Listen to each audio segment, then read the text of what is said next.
not heard one thing from them since they closed down, since we shut down. Not one reach out, not one email, nothing to say we will welcome you back. So we don't know. We really don't know, none of us. Well, you ought to talk to your union. I think your union probably does know that they're likely. I am part of the union. Our company will not reach back out to us. Well, okay. It's ghosts. They're ghosts. All right, well, I think it's going to be hard for them to not hire back the existing workforce if they're able to hire people back. But that's a different, I'll look into that. But I have other questions later. Thank you. Thank you. Thank you. Thank you so much, Karen. We're going to Milwaukee next. Dan Jacobs, you're a small business owner. You own restaurants. And this is the crisis has had an effect on you, on the people who work for you. Can you tell us a little bit about it? Absolutely. Thank you, President-elect Biden and your staff for taking the time today to talk to American workers and me, the lone small business owner. Successful small business owners have one thing in common, and that's our willingness to do whatever it takes. This keeps us not very far removed from the other people on this call. But let me share with you what I'm going through right now. My name is Dan Jacobs, and I am a member of the IRC, which is the Independent Restaurant Coalition, HUA, Hospitality United Associations, and the co-founder of MERC, Milwaukee's Independent Restaurant Coalition. These organizations did not exist pre-COVID, but they came together in response to the pandemic to help navigate and find the best possible solutions to keeping our vibrant restaurant and bar communities together and to help find a solution to the economic fallout of COVID-19. My partner, Dan Van Wright, and I, we own and operate the JVR Hospitality Group here in Milwaukee, Wisconsin. On March 1st, our group consisted of 90 plus employees, with 80% of them being full-time, 3 restaurants, a bakery, a restaurant consulting organization, and a Dan kiosk in the Pfizer Forum with the Milwaukee Bucks play. Today, due to COVID, we've had to reduce our staff to 26 employees, with only 12 of them being full-time. We're left with 2 restaurants, Dan and Esterev, having been forced to permanently close the bakery batches and our French restaurant, Fauntleroy, because of a 91% revenue loss. Since June 1st, here at Dan and Esterev, we've lost another $700,000 worth of revenue. Unfortunately, the story isn't unique, not among the 500,000 plus independent restaurants or the countless small businesses across the country. I worry about our future as a company, but I mostly worry about the future of our team as well as the workers of our industry and small businesses nationwide who are furloughed right now and whose UI benefits are set to run out already have. Our business initially missed out on the first round of PPP, but in the end, we did receive a PPP and an EIDL loan in May and in June. While these 2 programs helped, they just act as a Band-Aid to slow losses and furloughs. These programs are not answers to our deepening small business economic problems. For restaurants specifically, the PPP program falls far short. Only 8% of restaurants, or 8% of the businesses that received PPP loans were restaurants. However, our industry was the hardest hit, mainly because restaurants' first or second largest expenses are food and beverage costs, and these are not eligible as grant expenses. Our company personally exhausted our PPP loan in October. We've closed our patios. I mean, it's winter here in Milwaukee, which I'm sure you know about Scranton winters. It's pretty much the same. Add that to the exploding COVID positivity rate that's come to form a perfect storm of loss of revenue for businesses. And then on top of that, the loss of jobs for the American workforce that were propped up by those PPP loans. As winter approached, we spent $20,000 to make our restaurant as safe as possible for our team and for our guests. But that money just seems like a waste now, as it's just not safe to be indoors with people that aren't in your bubble. We are worse off right now than we were in March. At least in March, there was hope, and there was a feeling that we were all in this together. Now we look toward a long winter that's here or knocking on the door with a feeling of true desperation. Last month alone, my company lost $23,000. At this rate, we will make our obligations, having to continue to get real scrappy, real inventive through March or April. But after that, our continued operation is not guaranteed or even possible without some help. This is the big one, Mr. President-elect. If there's one point that I hope that you take away from today, it's that we as small business owners, like our workforce, cannot have that help come in the form of taking on more debt. We need grant help, and we need that grant help now. Um, Luckily, there's programs out there like the Restaurant Act, which has bipartisan support in the Senate, including co-sponsored by your Vice President-elect Kamala Harris, and has passed through the House of Representatives. The Restaurant Act would immediately help independent restaurants across the country. Independent restaurants account for 11 plus million workers, plus another 6 million workers just outside our bubble. Think about bakers, fishermen, farmers, foragers. These are the people that work outside of us. Restaurant and bars are a lot of the time people's first and last jobs in our workforce. So many people have passed through our industry, including former presidents like Abraham Lincoln, who was a bartender in Illinois. I love that story. I want the opportunity to bring my bartenders back and give them the tools to be their best selves, because who knows, the next one could be the next Joe Biden. The state of Wisconsin, though, the Restaurant Act would be absolutely huge. We understand the necessity to shut down now and stay safe right now for us to get through this winter with the very minimum loss of life. But the post-vaccine world is where our economy needs us most. The Restaurant Act would allow us to bridge to a post-vaccine world where we could get our staffs back to work, to galvanize Wisconsin tourism industry, encouraging travelers to eat in Wisconsin's establishments, visit our tourist attractions, go to our retail shops, and take in a show at maybe one of our local independent concert venues, which selfishly I miss the most. The Restaurant Act would allow independent restaurants to continue to be the gateway to cultures and neighborhoods throughout our country. It will allow us to be the great engine of our economy. 90 cents of every dollar that comes into a restaurant goes right back out the door to fuel an economic ecosystem of bakers, farmers, butchers, foragers, all the way to electricians and carpenters, to that Cisco truck driver transporting food across the country, and then all of the things he or she touches along the way. Finally, Mr. President-elect, small business owners are some of the most creative people out here. We have to constantly pivot and repivot, adapting to an ever-changing disease that we didn't bring on. As an industry, restaurant and bars have never asked for a handout. We are always the companies that charity organizations come to for donations first. Whether it's feeding the hungry or just donating our time and energy to causes diverse and vast, we answer that call because it's simply the right thing to do. For most of us, all we know is hospitality. Hospitality is defined as the friendly and generous reception and entertainment of guests, visitors, and strangers. And we do this because we love taking care of people. All I'm asking is that you give us the tools to succeed, to get back to what we do best, which is hospitality. We just want to reach to the crazy end of this chapter of American history together. You know, and I think you said something, give me the ability to tell our staffs that everything is going to be okay, just like somebody gave you or your father the ability to say that. I want to be able to do that for my staff. Thanks again for your time and for hearing me today. Thank you, Dan. Thank you so much. We're going to go to Georgia now and hear from Jessica Gavin.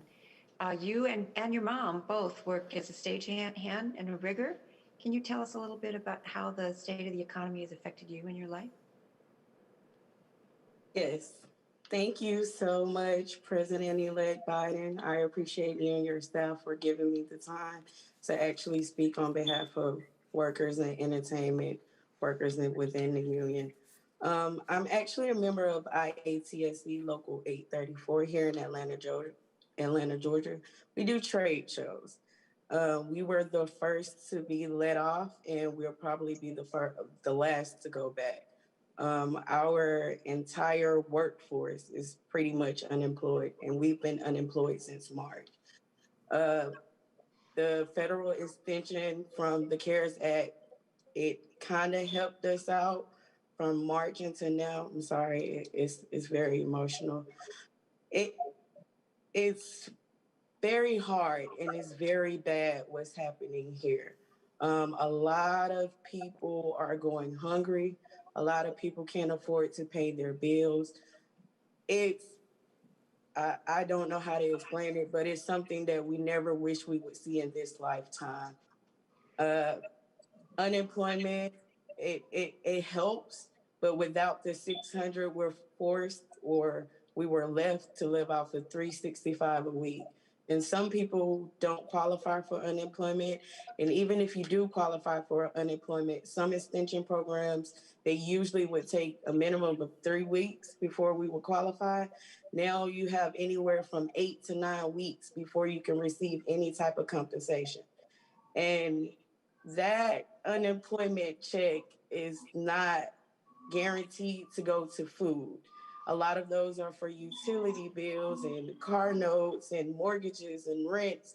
So when you go down the street and you see a food pantry line wrapped around the corner because people are starving, and some people are getting out of line because they would rather mother with children and elderly people to go before them. So you have hungry people who would move to the back of the line just to allow others to go before them, and they're still hungry. It it's hard, and that's just being able to survive. You still have people who don't have health insurance. In September, 30% of our labor force was removed from the health insurance. And by 2021 of February, 100% of my local union will not have health insurance. Entertainment workers right now are being put on the back burner. A lot of small businesses and a lot of other workforces are kind of going back slowly but surely with COVID relief and aid programs, but entertainment workers are still left behind. And my concern would be for unemployment, for job security, as far as going back to work, health insurance, and just any type of relief package for actual entertainment workers. We're basically just on a limb here. I don't it's we've tried everything. We're doing as much as we can. We're trying to get out, and of course I'm here in Georgia, so of course we're trying to get out and make sure we get people to vote for the Senate race, and because it's very important. But we need help. We need a lot of help. We need a lot of help. So my concern is, President-elect Biden, what will you do to aid workers who have been without since the beginning of February, some in January? What can you do, or what will you do to help us? We need help. And not all government assistance programs will relieve us from the burdens that we have of not being able to provide for our families. And if you have union families like mine, my mother, my stepfather, my brother, as well as myself, we are all union members. So it's not like we can call another family member or call someone else to aid us when the entire family is off work. So my concern is the relief for working people during this time. Can I ask Thank you, you again. before the president-elect responds, I know your family has been hit hard by the COVID epidemic itself. Can you share that with us and with the president-elect? Yes. Like I said before, it has been very, very hard. I am so thankful for my union, because if it wasn't for being able to pull from pensions, our annuity, or IRA, we would be left without. Like I said before, I can't call my mother to ask her to assist in taking care of my home because she's going through the same situation. So at this time, it's like we are all in a slump. We are all just waiting, and we're on a hope and a prayer that something will change, because now we're going into a full year with no work, no income, and majority of us have no health insurance. So that's no way to pay bills. That's no way to really put food on the table to take care of your family. Usually around this time, everyone would be getting excited for Christmas. We will always be grabbing gifts and wrapping gifts and sitting around, but due to COVID, you can't even sit around your family, and we can't afford to purchase gifts. Nope.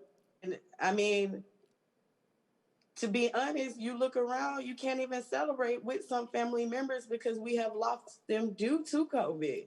So COVID has really changed everyone's world.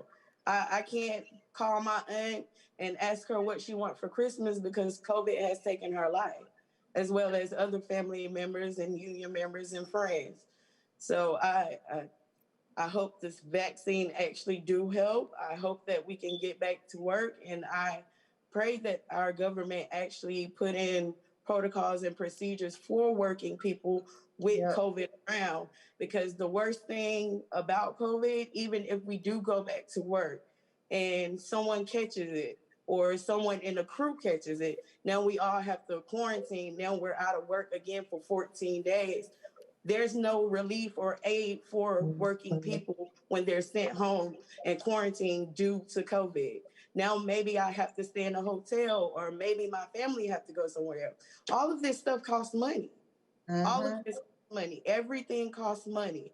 And then not only that, we don't have health insurance. A lot of us, and if you do have health insurance, how long will you have it? So there's a lot of questions and concerns behind COVID, especially for working people. Again, my biggest concern is a relief for working people. Okay, you're going to take care of us while we're not working, but when we go back to work, will we still have relief? Because you have a lot of billion-dollar corporations that are not concerned about the health of working people. So, I mean, some of us wish we would never see these days, but we are seeing them. So we have to do something. President-elect, I'm so sorry that you had to come in during this time. I really wish you could just have won your election within a good time, but we trust you. The American people trust you. Unions trust you. Working people trust you. And Vice President Harris, I just hope all of this could just work out in our favor. But we trust you, and hopefully we can all come to some type of conclusion. Well, let me start by saying I'm going to be completely blunt with you, frank about what's available, what's not, what should be, and what shouldn't be.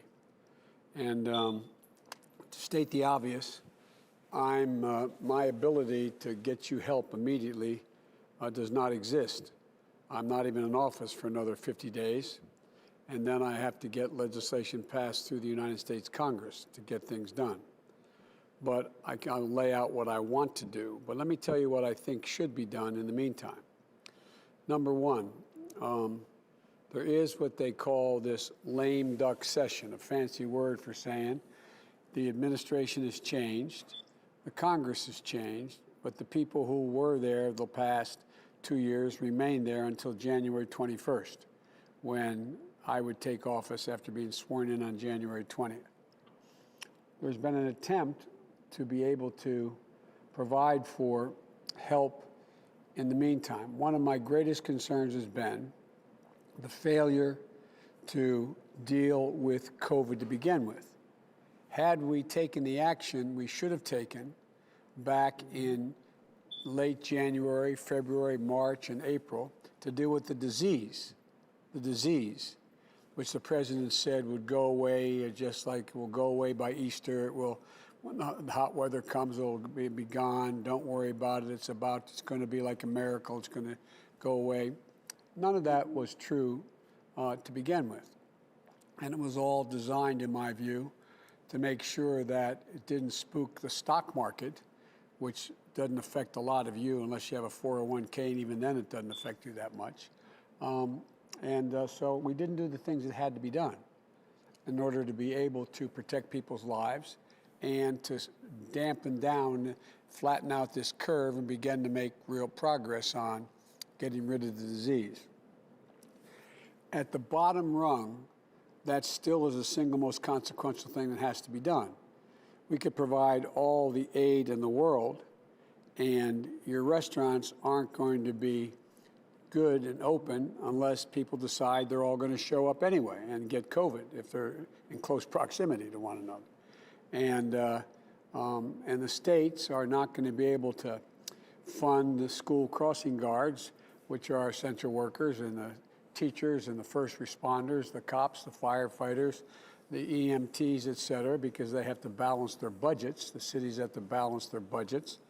And the good, smart thing about our founders, although it was over 200 years ago, that's why they allowed the federal government to deficit spend.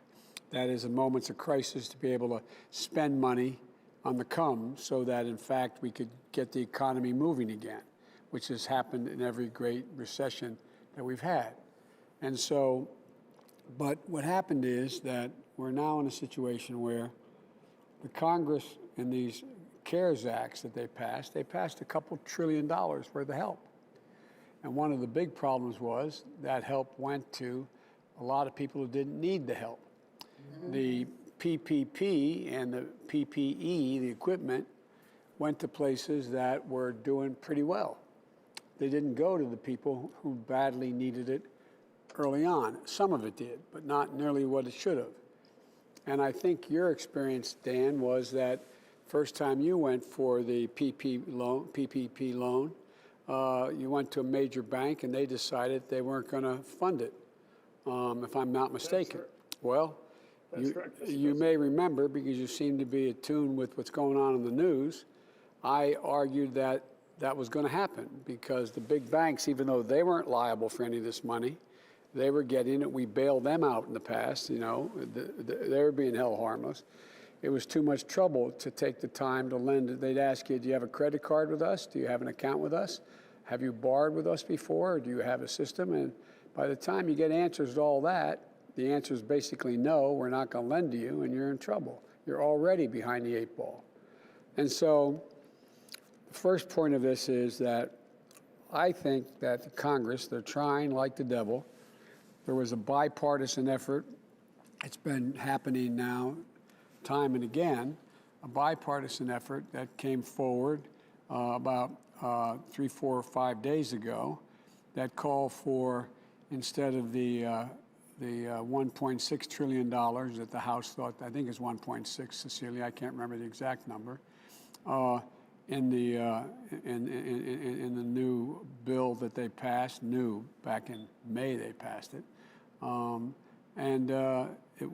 they just finally decided they negotiated something for about $900 billion. Wouldn't be the answer, but it'd bring immediate help for a lot of things quickly. And but what happened was the president said he wouldn't support it, and apparently Republicans in the Congress said, the Senate said they wouldn't support it. So it's now back to square one again.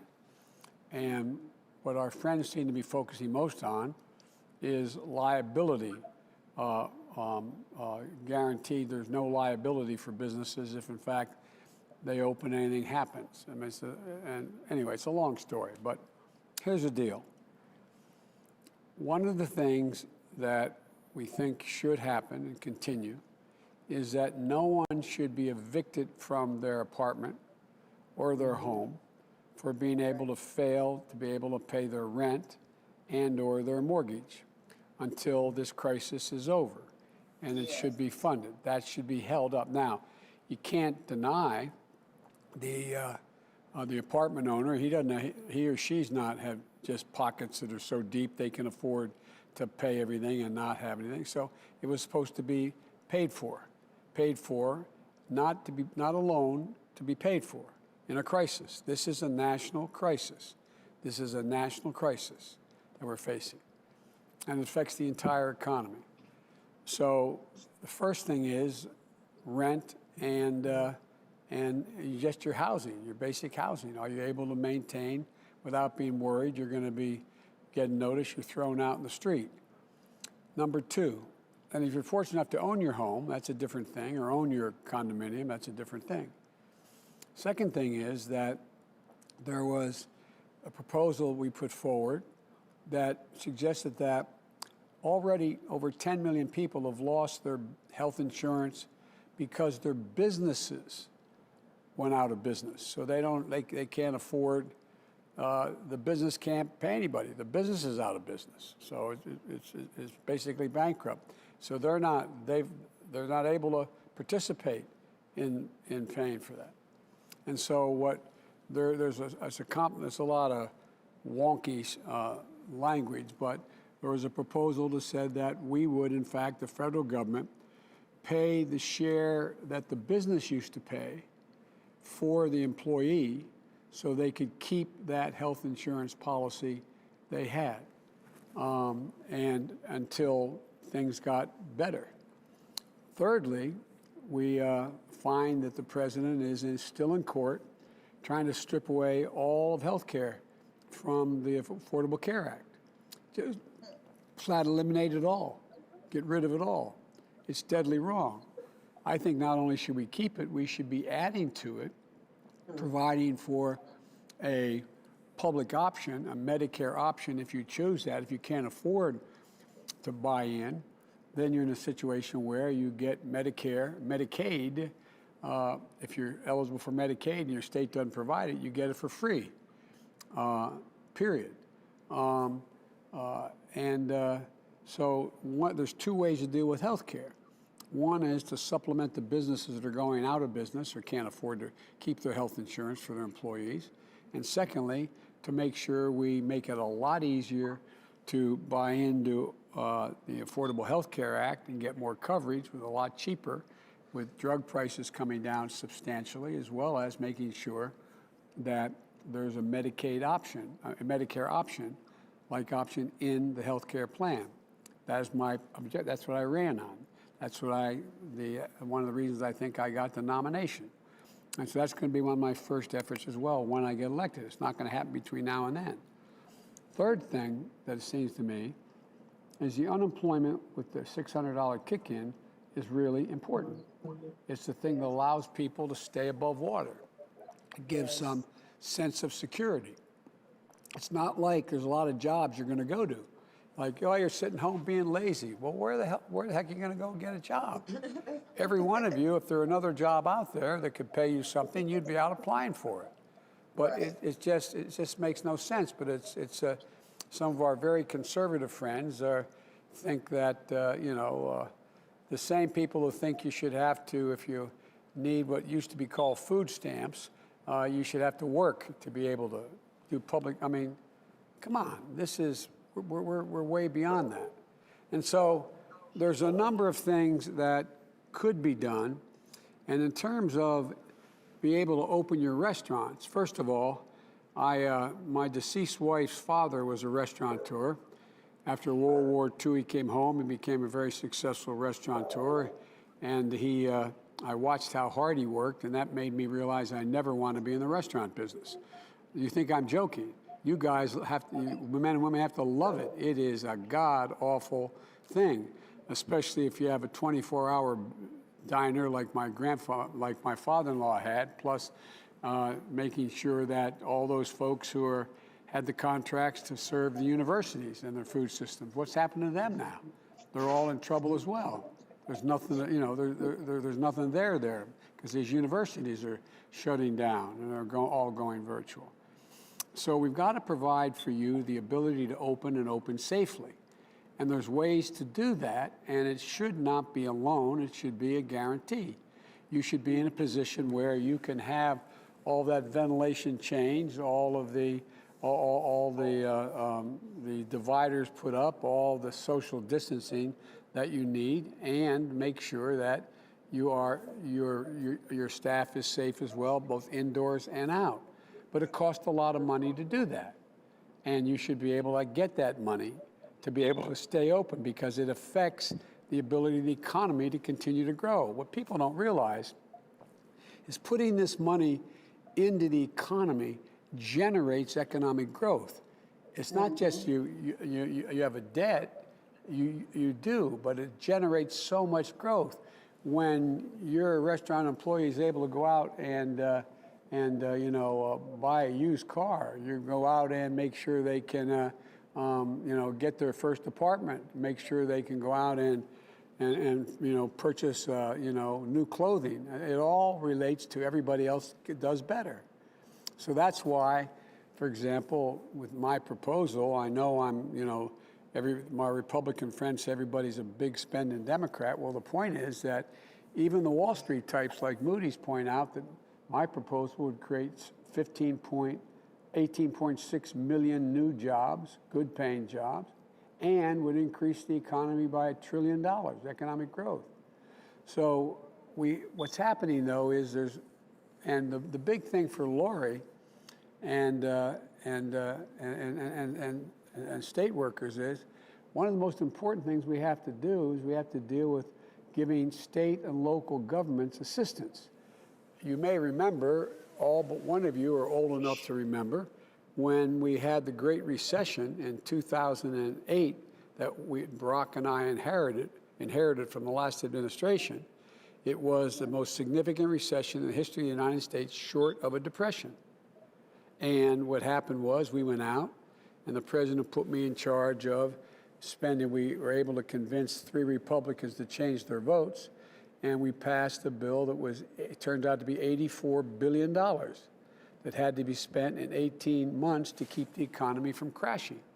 It kept us from out of the depression. And by the way, even the conservative think tanks pointed out of less than 0.2% waste or fraud. I handle that on a daily basis every single day. I talk to over 165 mayors. I talk to every governor but one on a constant basis about how they could spend the money. And what happened was it generated economic growth. People came back. Well, that was federal money. And out of that federal money, $147 billion I was able to give to the states and the cities who showed they had a need, because they're laying off permanently their teachers, their firefighters, their law enforcement officers, their first responders, shutting down local mental health clinics, shutting down small hospitals. And that all relates to people's health, safety, and well-being. And in the process, I guess the point is the full Congress should come together and pass a robust package of relief to address your urgent needs now. And that means extending unemployment insurance for Lori and Jessica and Karen and the millions of Americans who, like them, who've lost their jobs or hours through no fault of their own. And that's going to help you put food on the table and pay the bills. We've got to make sure businesses like yours, Dan, have the resources they need in addition to the guidance and health and safety standards to open safely, And that will help businesses stay open, hire workers, and like all of you. Thirdly, we have to provide states and cities the funding so workers like Lori can go back to work as their job as a school crossing guard, keeping children safe. And we have to make sure that fourthly, people can't get evicted from their homes because they can't pay their rent or their mortgage payment during the pandemic. This isn't a political game. This impacts on people's real lives and families. It impacts on all of you, all of us. And we need to get help out the door as soon as we can. And Americans like you, we need relief now. So I've been urging our congressional Republicans to work on a bipartisan emergency package now.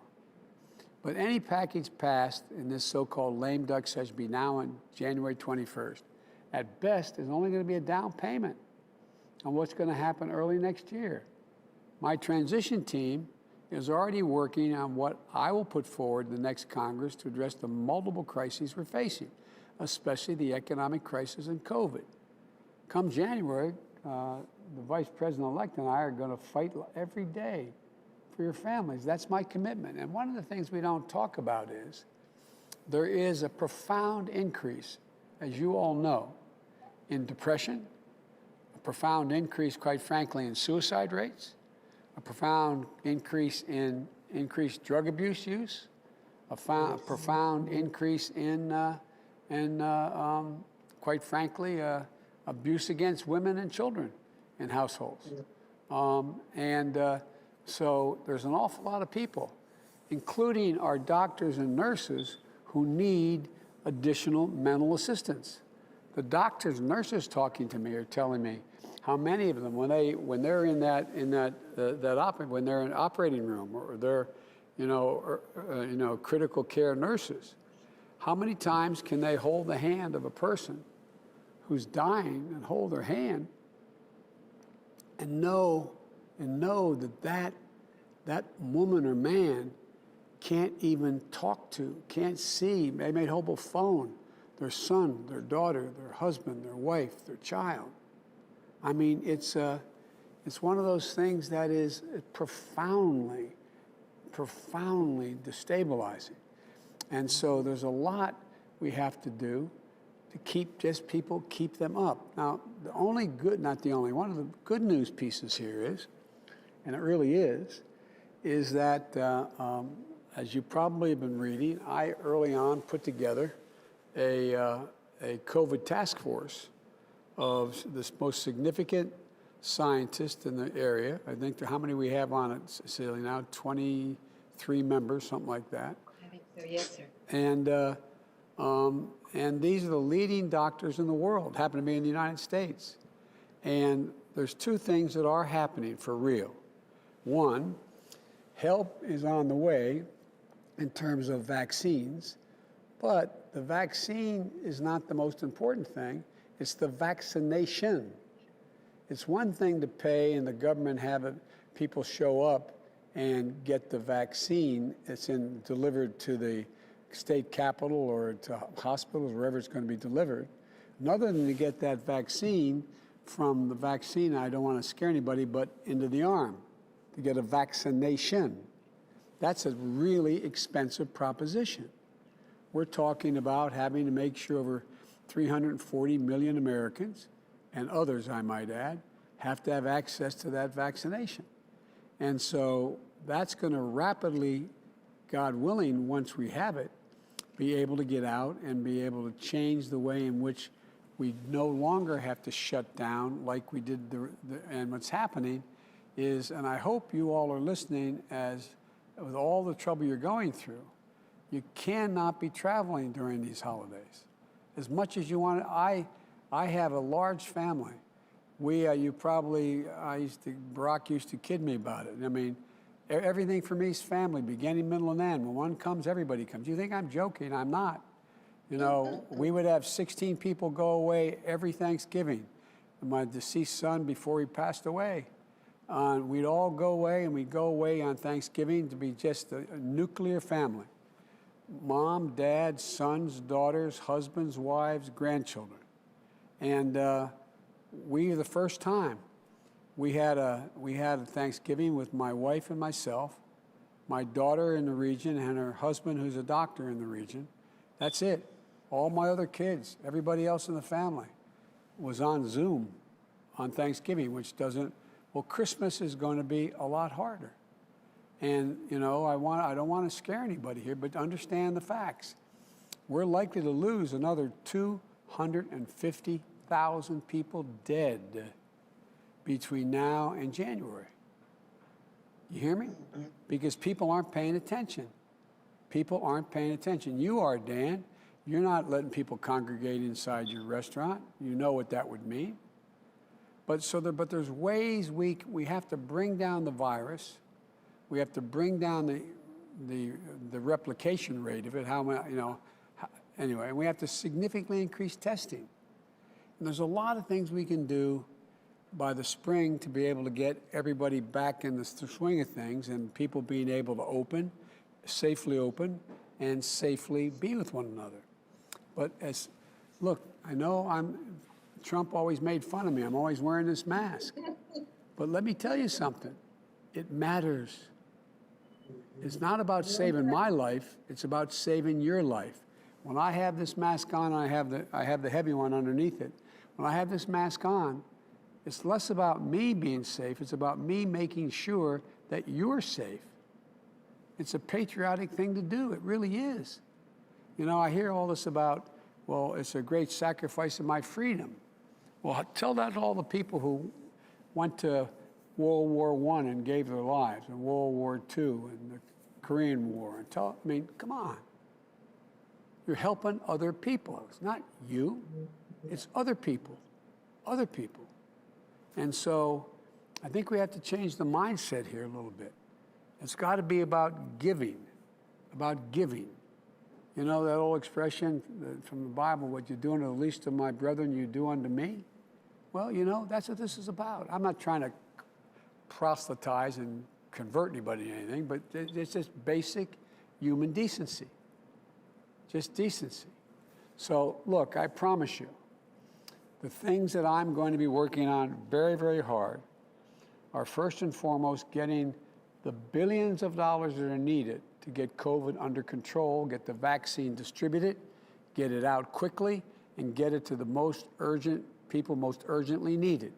And that happens to be people who are in nursing homes because there's significantly high proportion of those are in the mortality side of things. The number of people who've died in nursing homes exceeds about anything else. You're going to have to get it to those doctors and nurses who, by the way, are losing their lives. Their lives. A lot of them, not a joke.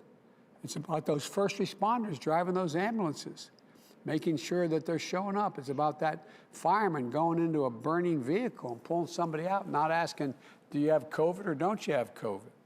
I mean, we have to get, and then to get to the school teachers and businesses, small businesses, to be able to open.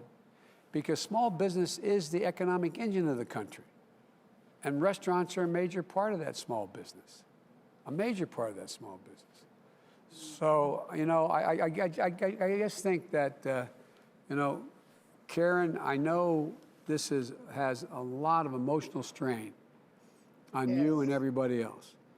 And, but imagine what it's like if you weren't even a member of a union. I know. That's why I love my union. No, but my point is, that's the last point I want to make. America is built by the working folks and middle class. And the unions built the middle class. And look at all the people who aren't represented, who don't have any possibility. Talk about a pension. What pension? I remember my dad coming home and saying, well, I started this pension, the company, he just decided to stop it. Boom, done, over. Or remember him rolling around in the bed at night and asking my mom what was the matter. And she said, Dad's upset because we lost our health insurance. You know, I mean, it's this is stuff that has a profound impact on people's minds, their sense of themselves. And so, but I don't want you giving up hope. I really don't want you giving up hope. I promise you, hang on. We're going to get through this.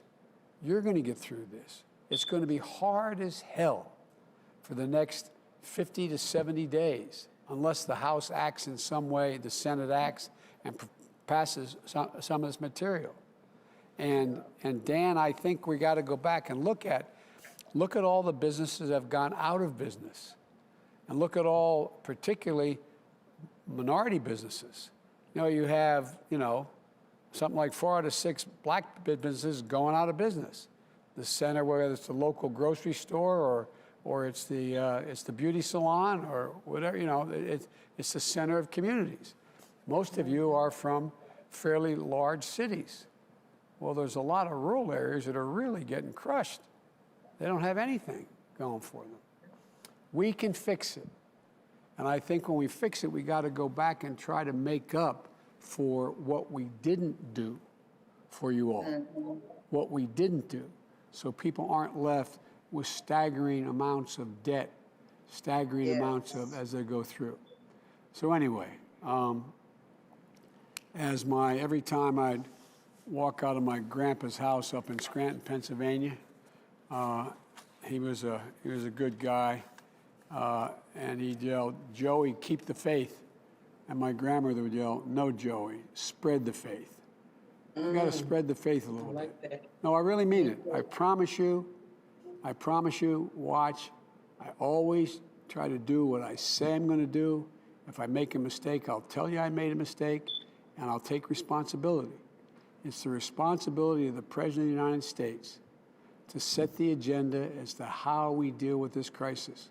It's a responsibility of the President of the United States to lay out guideposts for how people can move forward and should move forward, instead of leaving it to and the mayors and governors are working like hell, Democrat and Republican. They're working like hell. But they need more guidance and more help. And that's what my job is as the commander-in-chief. I view this as sort of a standing army we got to put together to deal with this. But, you know, we all know, you've all been through not just this crisis. Many of you have been through difficult times in your life in other ways. We all have dealt with pain, but it's kind of the human condition is that I believe why we're going to do okay is it's always a bad bet to bet against the United States. The United States is all about possibilities. There's never anything we've tried to do together we haven't been able to get done.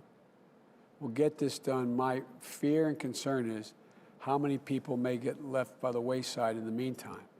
And that's the job we have to step up now to do, is whatever we can now.